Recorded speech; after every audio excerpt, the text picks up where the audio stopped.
நான் இந்த தொகுதியினுடைய பிரச்சனையை பேசுவதற்காக நிச்சயமா வரல. அது தமிழ்நாட்டில் இருக்கக்கூடிய 234 தொகுதிகளும் இன்னும் உருப்படல.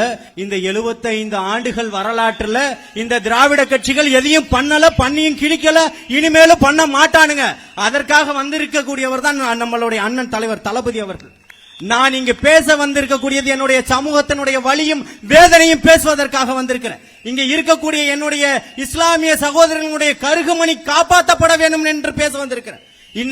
இன்னும் எத்தனை ஆண்டுகள் இன்னும் தேர்தல் அறிக்கையில இஸ்லாமிய சிறைவாசிகள் பாதுகாக்கப்படுவார்கள், உங்க வீட்டுக்கு வருவாங்க கொடுத்து போலியான ஒரு நம்பிக்கையை கொடுத்து திராவிட மாடலை நடத்திக்கிட்டு இருக்கீங்களோ, அதற்கெல்லாம் சாவு மணி அடிப்பதற்காக மட்டுமே இந்த தமிழக வெற்றி கழகம் கூடியிருக்கு.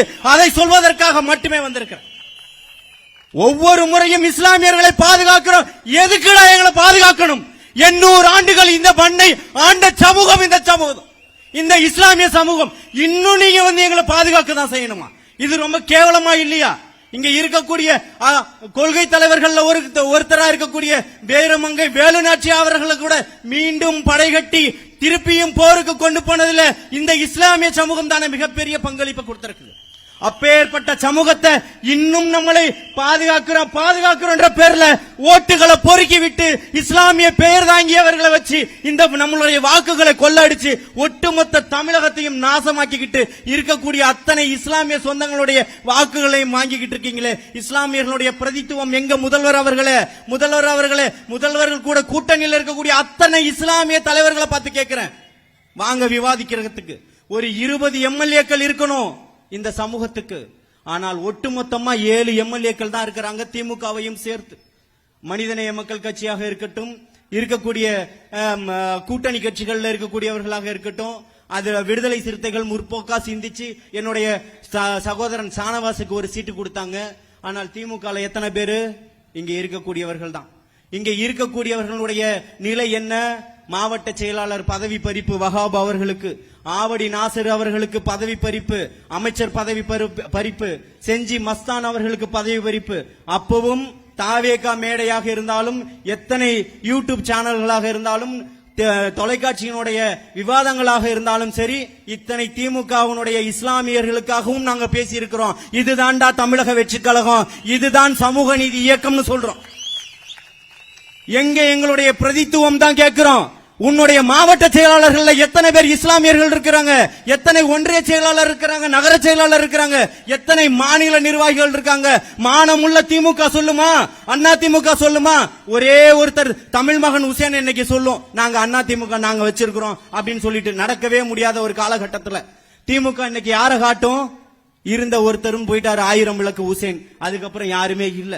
இன்னைக்கு இப்பேற்பட்ட ஒரு இடத்த தான் கவுன்சிலர் 200 வார்டுகள் சென்னையில் இருக்கு. எத்தனை கவுன்சிலர் கொடுத்துட்டீங்க? எம்எல்ஏக்கள் எத்தனை பேரை கொடுத்துட்டீங்க? நாடாளுமன்றத்தில் ஒருத்தரை கூட, ஒரே ஒரு பிரதிநிதியை கூட நிறுத்துவதற்கு தயாராக இல்லை இந்த திமுக. அப்பேற்பட்ட திமுக தான் இந்த சமூகத்தை பாதுகாக்கணும்னா இந்த இஸ்லாமிய சமூகம் உங்களை நம்புன்றத நீங்க எப்படிதான் நீங்க கட்டமைக்கிறீங்கன்றத எங்களுக்கு புரியல. இன்னுமே என்னுடைய சகோதரிகள் எல்லா ஆவணங்களையும் எடுத்துட்டு போய் நீதி அரசர்களுக்கு முன்னாடி நிற்கும் போது திமுகவினுடைய வழக்கறிஞர் வந்து வாதாடுறாரு, அவர்களுக்கு விடுதலை கொடுக்க கூடாது, ஜாமீன் கொடுக்க கூடாதுன்னு. அப்போ இங்க ஒரு நிலைப்பாடு, அங்க ஒரு நிலைப்பாடு. இப்ப 4 வருஷத்துக்கு முன்னாடி ஒரு சட்டம் போட்டீங்களே, ஏடிஎஸ் சொல்லி, ஆன்டி டெரரிசம் செக்யூரிட்டின்னு சொல்லிட்டு போட்டீங்களே, எதற்காக? இஸ்லாமியர்களை பாதுகாப்பதற்காக. ஊப்பா சட்டத்தை எதிர்த்து எல்லா கட்சிகளும் ஒன்றிணைச்சு மத்தியில் இருக்கக்கூடிய ஒன்றிய அரசை நெருக்கடிக்கு உள்ளாக்கும் போது அதன் பக்கம் நின்று நாடகம் ஆடிட்டு, ஆனால் நீங்க திருப்பி என்ஐக்கு ஆதரவாக ஓட்டளித்தவர்கள் தான் இந்த திமுக அரசு. மறந்துடாதீங்க. இன்னைக்கு ஏடிஎஸ் சட்டம் எதற்காக கொண்டு வந்திருக்கு? ஆன்டி டெரரிசம் செக்யூரிட்டி சட்டம் இஸ்லாமியர்களை பாதுகாப்பதற்காகவா? எப்படி ஊப்பா சட்டத்தை என்ஐஏ என்ற ஒரு அமைப்பு இன்னைக்கு கட்டமைச்சு இன்னைக்கு ஒன்றிய அரசு வச்சிருக்குதோ, அதே போலதான் இந்த மாநில அரசு வச்சிருக்குது. அதன் மூலியமா உங்களை எடுத்து அதே என்ஐஏலையும் ஊப்பா சட்டத்திலும் அடைப்பதற்கான ஒரு வேலையை தான் இந்த பாசிச, இந்த பாயாச திமுக அரசு பண்ணிக்கிட்டு இருக்கு. இன்னும் இந்த மக்கள் இன்னும் ஏமாந்துகிட்டு இருக்காங்க. அன்னைக்கே சொன்னார் அண்ணல் பழனி பாபா அவர்கள், 45 லட்சம் கருகமணிகளுக்காக தாண்டா நான் போராடிக்கிட்டு இருக்கேன், எல்லா மேடைகளிலும் முழங்கினாரே. இன்னும் இந்த சமூகத்தை ஏமாத்திக்கிட்டே இருக்கணும் நினைக்கக்கூடியவர்களுக்கு மத்தியில தான் என்ன வந்தாலும் சரி, எத்தனை அடக்குமுறைகள் வந்தாலும் சரி, இந்த சமூகத்துக்காக நான் நிக்கிறேன்னு சிஏஏக்கு எதிர்த்து முதல் முறையாக குரல் கொடுத்த தன்னுடைய கட்சி பேரை மட்டுமே அறிவித்திருந்தாலும் முதல் அறிக்கையாக தமிழகத்தினுடைய வெற்றி கழகத்தினுடைய அறிக்கை தலைவர் தளபதி அவர்கள் கொடுக்கிறார். இந்த சமூகத்தின் பக்கம் தான் நான் நிற்பேன் அப்படின்னு சொன்ன ஒரே தலைவன் இந்த தமிழ்நாட்டில் தலைவர் தளபதி மட்டும்தான். மறுக்க முடியுமா? எங்க போயிட்டாங்க திமுக காரர்கள்? எங்க போயிட்டீங்க? வாங்க பேசுறதற்கு, வாங்க பேசுறதுக்கு. இவ்வளவு இஸ்லாமியர்கள் வாழக்கூடிய பகுதியில் நின்று பேசக்கூடிய அன்பு சகோதரர்களே, இந்த பள்ளிகள்ல இருக்கக்கூடிய இமாம்களே, உங்களுடைய காதுகளை தீட்டி வச்சுக்கங்க.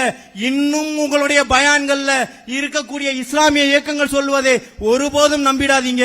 அல்லாவுக்கும் ரசூலுக்கும் அஞ்சு கொள்ளுங்கள். உங்களுடைய ஒருபோதும் நேரான பாதையிலிருந்து தவறி விடாதீங்க. நீங்க தவறிட்டீங்கன்னு சொல்லல, ஆனால் மாற்றத்திற்கான ஒரு விதையை இங்க கொண்டு வந்து நிற்பவர் தலைவர் தளபதி மட்டும்தான். இருக்கக்கூடிய மாநில நிர்வாகிகள் இருந்து மாவட்ட நிர்வாகிகள் இருந்து இருக்கக்கூடிய அத்தனை கட்டமைப்புகளையும் இன்னைக்கு இஸ்லாமியருக்கு பெரும்பாரியான ஒரு பங்கு கொடுத்திருக்கிறவர் அவர்தான். என்னை போன்றவர்களும் இன்னைக்கு தமிழ்நாடு முழுக்க போய் பேசு. எனக்காக இல்ல, முதல் முறையாக என்ன வந்து சகோதரர் முஸ்தபா அவர்கள் அறிமுகப்படுத்துறார். இவர் என்னுடைய சகோதரன் அப்படின்னு சொன்ன உடனே அவர் சொல்றாரு, எனக்கு ஜலீல நல்லா தெரியும், எல்லா வீடியோக்களையும் நான் ஜலீல பாத்துக்கிட்டு இருக்கேன். அப்பதான் நினைச்சேன், எங்கேயோ விதைக்கக்கூடியது எங்கிருந்தாலும் வளரக்கூடியது தலைவர் தளபதி அவர்கள் எந்த மூல முடுக்கல இருந்தாலும் பார்த்துக்கிட்டு இருக்காரு. நான் இந்த மக்களுடைய நலனுக்காகவும் நிச்சயமாக உழைக்கக்கூடிய ஒரே தலைவனாக தலைவர் தளபதி மட்டும்தான் இன்னைக்கு நிப்பாரு. இப்படிப்பட்ட இடத்துல இன்னைக்கு எல்லா இதுக்காகவும் நீங்க ஒவ்வொரு ஆணையங்கள் அமைச்சுக்கிட்டு இருக்கீங்க. ஜெயலலிதாவுடைய மரணத்துக்கு ஒரு ஆணையம் அமைச்சிங்க, நீதியை வென்றெடுத்துட்டீங்களா? இந்த 5.25 வருஷத்துல ஜெயலலிதாவுடைய மரணத்துக்கு உங்களால் ஆணையத்தை அமைக்க முடிஞ்ச உங்களுக்கு ஏன் அண்ணன் பழனி பாபா அவர்களுக்கு அவருடைய கொலைக்கு நீங்க நீதி விசாரணை நடத்தணும்னு உங்களுக்கு என்ன வரல? அப்ப இந்த இஸ்லாமிய சமூகத்தை நீங்க என்னவா நினைச்சுக்கிட்டு இருக்கிற? எல்லா அண்ணா பல்கலைக்கழக மாணவிக்கு உடனே நாங்கள் தீர்வு கண்டுட்டோம். என் தகச்சு ஆசிபாக்கு நடந்த படுபாதக செயலுக்கு என்னடா சொல்ல வரீங்க? என்ன சொல்ல வரீங்க? அவளுக்கான நீதி எங்கிருந்து வரப்போகுது? இதை சொல்வதற்கு திமுக அரசு தயாரா இருக்கா? மானமுள்ள திமுக காரர்கள் இங்க யாராவது இருந்தா இன்னைக்கு ராத்திரியே கட்சியை விட்டு வந்துருங்க. மானமுள்ளவன் இருந்தா வந்துருங்க, மானமுள்ளவன் வந்துருங்க.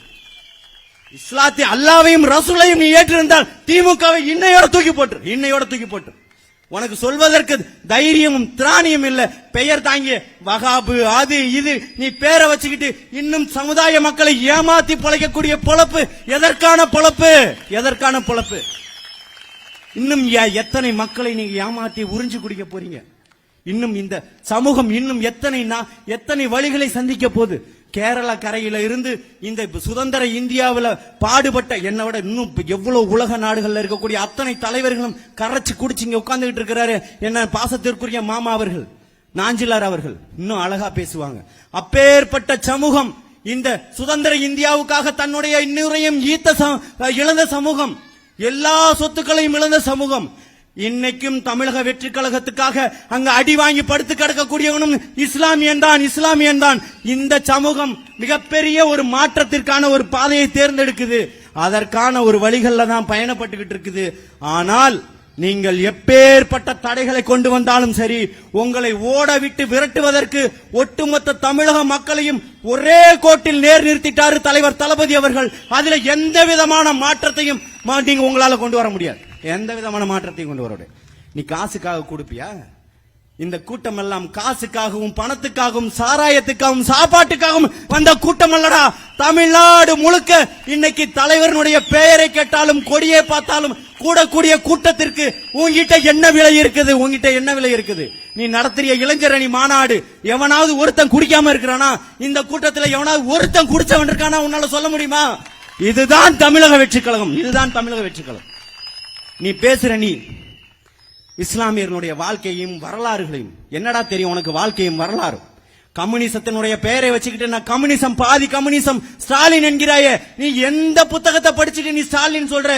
ஏகாதிபத்தியத்தினுடைய அடிமையாக இருந்து கொண்டு உழைக்கக்கூடிய மக்களுடைய போராட்டத்தை வஞ்சிச்சிட்டு நீ கம்யூனிசவாதின்னு சொல்றிய, உனக்கு வெக்கமா இல்லையா? ஆனால் எல்லாத்தையும் அமைதியாகவும் மௌனமே மிகச்சிறந்த ஆயுதம் நபிகள் நாயகம் ரசூல்லா சொல்றாங்க. அதே போல பல இடங்கள்ல மௌனத்தை கொண்டு இன்னைக்கு மிகப்பெரிய ஒரு வெற்றியை நடத்திக்கிட்டு இருக்கக்கூடியவர் தான் தலைவர் தளபதி அவர்கள். அவருடைய மௌனங்கள் தான் மிகப்பெரிய கதறலுக்கு இன்று காரணமா இருக்குது. உன்னை யார் அதிகம் விமர்சிக்கிறானோ அவனே உன்னை கண்டு அச்சப்படுகிறான். பிடல் காஸ்ட்ரோ சொல்றாரு. இன்னைக்கு யார் அதிகமா விமர்சிக்கிறது? திமுக அரசு.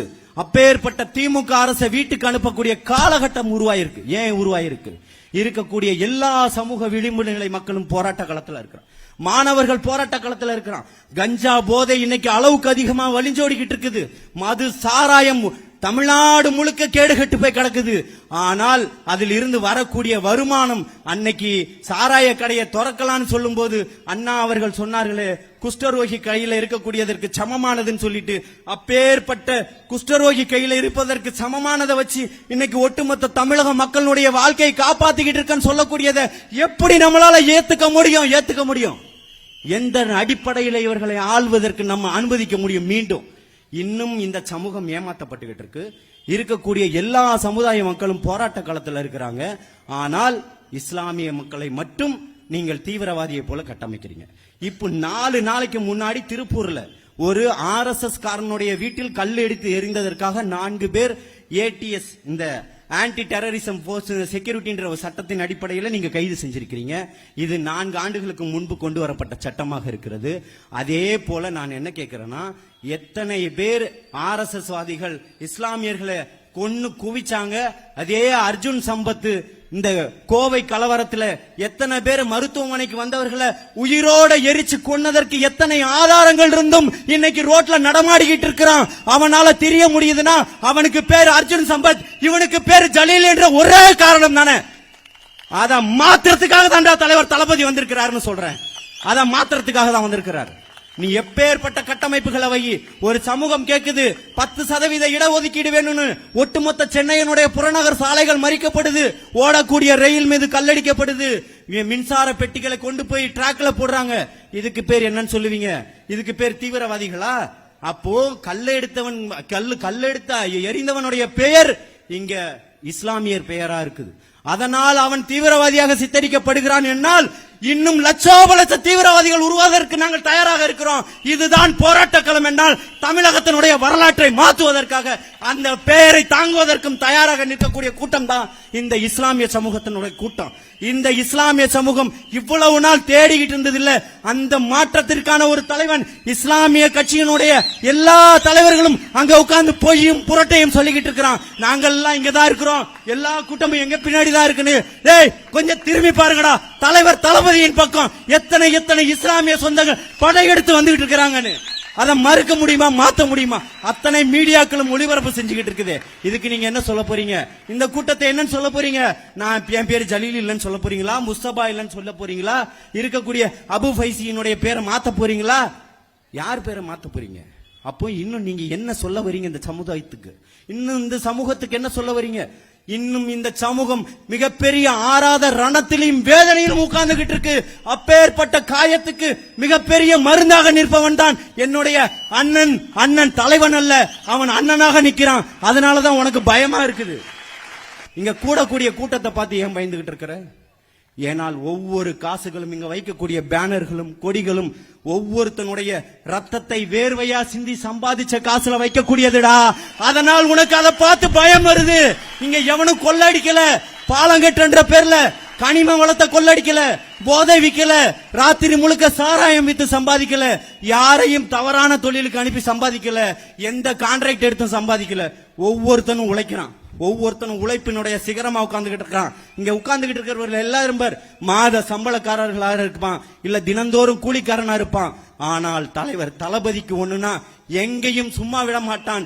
இன்னைக்கு 1.5 கோடி பேரை ஒரே இயக்கத்துல கட்டி போட்டிருக்க, தன்னுடைய அன்பாலையும் பேச்சாலையும் வசீகரத்தாலையும் கட்டி போட்டிருக்க கூடிய ஒரே தலைவன். கட்சி தொடங்கிய 2 ஆண்டு ஒரே ஆண்டுல 1.5 கோடி பேரை தன் வசம் வச்சிருக்கிறானா? யாரா தலைவன்? இவன் தான் தலைவன். காசு கொடுத்து கூட்டக்கூடிய கூட்டத்துக்கா? நாளைக்கு வா சேலத்துக்கு. ஒட்டுமொத்த தமிழ்நாட்டு மீடியாவும் 10 நாளைக்கு முன்னாடி இருந்து பத்தி எரிஞ்சுக்கிட்டு இருக்குது. பத்தி எரியுது. என்ன சொல்ல போற அந்த பேச்ச கேட்டு? இன்னும் 10 நாளைக்கு சாக போறிய அந்த பேச்ச கேட்டு? அத்தனை மீடியாக்களும் கதற போகுது. அதுக்கு என்ன சொல்ல போறீங்க? அப்போ உங்களுடைய பேச்சுக்கள் இன்னைக்கு எல்லாமே வேஷதாரிகளுடைய பேச்சுக்களாக மாறிடுச்சு. உங்களுடைய ஆணவங்கள் அத்தனையுமே அடிச்சு கொல்லப்படக்கூடியதாயிடுச்சு.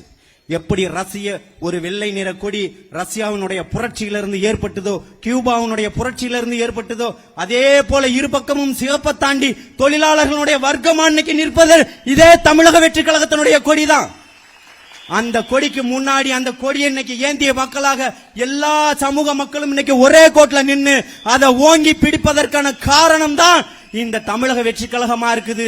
ஆனால் இவ்வளவு நாள் பிரித்தாளும் தன்மையை நீ வச்சுக்கிட்டு இஸ்லாமியர்களுக்கு ஒரு கூட்டம், இஸ்லாமிய தலைவர்களே, இந்த பகுதியில் இருக்கக்கூடிய என் அருமை சொந்தங்களே, 98ல 99ல நானும் சிறை சென்றவன் தான். மறக்க முடியுமா டிசம்பர் 6 என்று எழுதியதற்காகவே நான் சிறை போனேன்.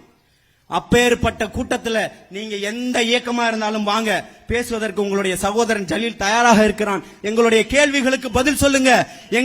நாங்க ஏன் இன்னும் போஸ்டர் ஒட்டணும், நாங்க ஏன் இன்னும் ஒரே ஒரு சீட்டுக்கு நீங்க போய் மண்டிக்கிட்டு கிடப்பீங்க, எங்களுக்கு 5 தொகுதி வேணும், 4 தொகுதி வேணும், 3 தொகுதி வேணும்னு ஏண்டா பஞ்சப்பாடு அளந்துகிட்டு இருக்கீங்க? உன்னுடைய உரிமையை தாயன்னு கேட்கக்கூடிய திராணியற்ற சமூகமாக நீ நிக்கிறேனா? நீ என் சமுதாயத்தினுடைய தலைவனை எப்படி இருக்க முடியும்? எப்படி இருக்க முடியும்? என்னுடைய உரிமையை நீ பறிக்கிறனா நீ ஆத்திரம் கொள்ள வேணாமா? உனக்கு கோபம் வர வேணாமா? ரோஷம் வர வேணாமா? ஆனால் என் தாய்மார்கள் எத்தனை பேர் என்னுடைய கருகமணி அறுக்கப்பட்டு இந்த இயக்கங்களுடைய வரலாறுகள் வளர்ந்திருக்கும்.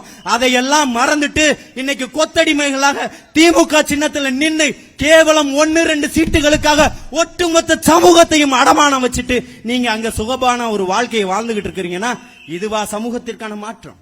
இதுவா நீங்க எதிர்பார்த்துக்கிட்டு இருக்கக்கூடிய மாற்றம்? இதுவா நீங்க எதிர்பார்த்துக்கிட்டு இருக்கக்கூடிய கட்சி? இதுவா இஸ்லாமியர்களை பாதுகாக்கக்கூடிய கட்சி?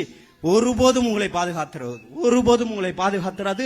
அது உங்களுக்கான பிரதித்துவத்தையும் தராது, உங்களுக்கான அதிகாரத்தையும் தராது.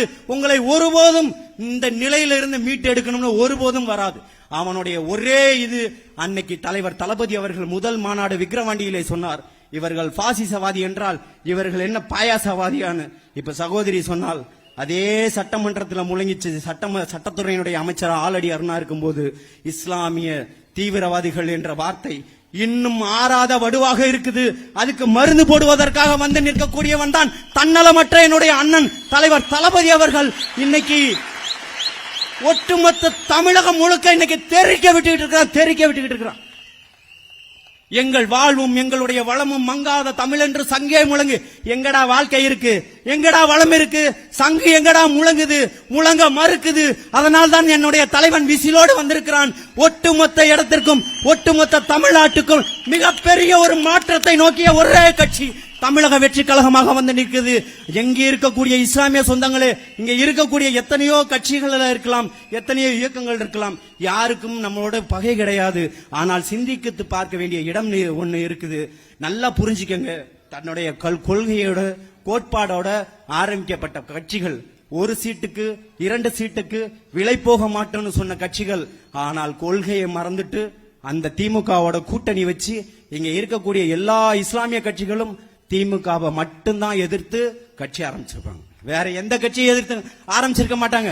திமுகவை மட்டுமே எதிர்த்து கட்சி ஆரம்பிச்சவர்கள். ஆனால் இன்று திமுகவுடைய சின்னத்துல மானம் கெட்டு போய் உட்கார்ந்துகிட்டு அது என்னுடைய சமூகத்துக்கான விடுதலைன்னு சொல்லும் போது நான் எப்படி அதை நம்ப முடியும்? அதை எப்படி நம்ப முடியும்? இன்னைக்கு இன்னொன்னு தான், நான் வந்துடுறேன் உங்ககிட்டயே, எல்லா ஓட்டும் உனக்கு தான். நீ ஓட்டுன்னு சொல்லும் போதெல்லாம் அது உனக்கான வேட்டாக தமிழக வெற்றி கழகத்தினுடைய தலைவர் தளபதியினுடைய தம்பிகளும் தங்கைகளும் மாற்றி விட்டார்கள். ஒட்டுமொத்த தமிழகம் இனி அடி அடிக்க போகுது, ஆனால் பறக்க போகுது. ஒட்டுமொத்த தமிழகமும் இன்னைக்கு விசிலை நோக்கி பயணப்பட்டுகிட்டு இருக்கு. அதில் என்னுடைய சிறுபான்மை மக்களும் இருக்கிறார்கள் என்று கூறி இந்த வாய்ப்பளித்தமைக்கு நேரம் குறைவாக இருப்பதால் நன்றி பாராட்டி விடைபெறுகிறேன். நன்றி, வணக்கம், அஸ்ஸலாமு அலைக்கும்.